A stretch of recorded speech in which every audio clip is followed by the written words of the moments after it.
Hello friends, আসসালামু আলাইকুম। তো আজকে আমি দেখাবো কীভাবে পারফেক্ট আলুর চপ তৈরি করতে হয়। তো আমি প্রথমে আলুটা সিদ্ধ করে নিয়েছি, তারপর তাতে শুকনো ঝালের গুঁড়ো শুকনো ঝালটা আমি ভেজে নিয়েছি, তারপর সেই ভাজা ঝালের গুঁড়োটা দিয়ে দিয়েছি, তারপর লবণ, তারপরে জিরের গুঁড়ো, এটা দিয়ে আমি একটু মেখে নিচ্ছি।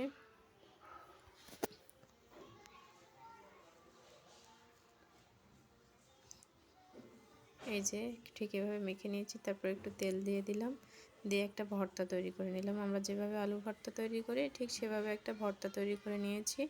নিয়ে এক সাইডে সেটাকে রেখে আমি একটা বেসনের ডো তৈরি করছি। তো তাতে আমি একটু বেসন নিয়ে নিয়েছি পরিমাণ মতো, তারপর লবণ, হলুদ, জিরের গুঁড়ো, ঝালের গুঁড়ো এবং খাওয়ার সোডা, যেটাকে আপনারা বেকিং সোডাও দিতে পারেন, কোনো সমস্যা নেই। তো সেটা আমি ভালোভাবে শুকনো অবস্থাতে মেখে নিয়েছি যাতে সব জায়গায় সমান মতো চলে যায়। তারপর আমি অল্প অল্প করে পানি নিয়ে তারপর একটা সুন্দর একটা আঠালো একটা ডো তৈরি করে নিয়েছি। খুব হালকা ডো, একদম পাতলা ডো করা যাবে না, তাহলে কিন্তু ছেড়িয়ে যাবে এবং অল্পতেই পুড়ে যাবে, ভেতরটা হবে মুচমুচে হবে না। তো ডোটা ঠিক এভাবে তৈরি করে নিতে হবে। তারপর আমি গ্যাসটা অন করে দিয়েছি। গ্যাসটা অন করে দিয়ে আমি পরিমাণ মতো তেল নিয়ে নিয়েছি। তারপর তেলটা গরম হওয়া পর্যন্ত আমরা অপেক্ষা করব এবং এভাবে টেস্ট করে একটু বেসনের ডোটা দিয়ে আমি টেস্ট করে দেখছি যে আমার তেলটা গরম হয়েছে কিনা। তারপর আমি আমার আলু ভর্তাটা একটু এভাবে চাকা করে নিয়েছি, নিয়ে এটা আমি বেসনে ভিজিয়ে নিচ্ছি।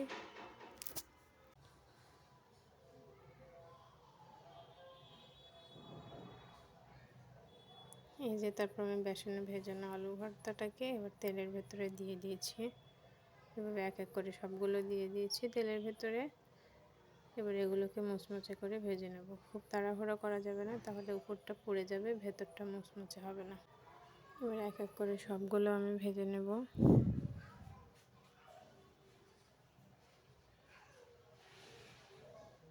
একটা ব্রাউন কালার চলে আসবে।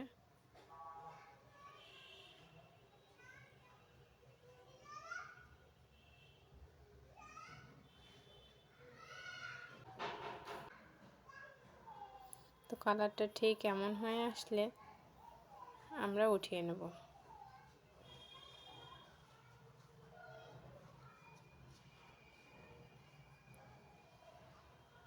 এই যে আমি উঠিয়ে নিলাম। তারপর আমার কাছে একটু বেগুন কাটা ছিল, সেটাও আমি ওই বেসনের ডোতে দিয়ে ঠিক একই কালার করে আমি উঠিয়ে নিচ্ছি। সবসময় মনে রাখতে হবে আস্তে আস্তে ভাজতে হবে, যাতে ওপরটা পুড়ে না যায়। ধীরে ধীরে ভাজলে তবেই মুচমুচে হবে, তাড়াহুড়া করলে একদম মুচমুচে হবে না, একদম পারফেক্ট হবে না। তো এই হচ্ছে আমার আলুর চপ এবং বেগুনের চপের ফাইনাল লুক। তো ধন্যবাদ।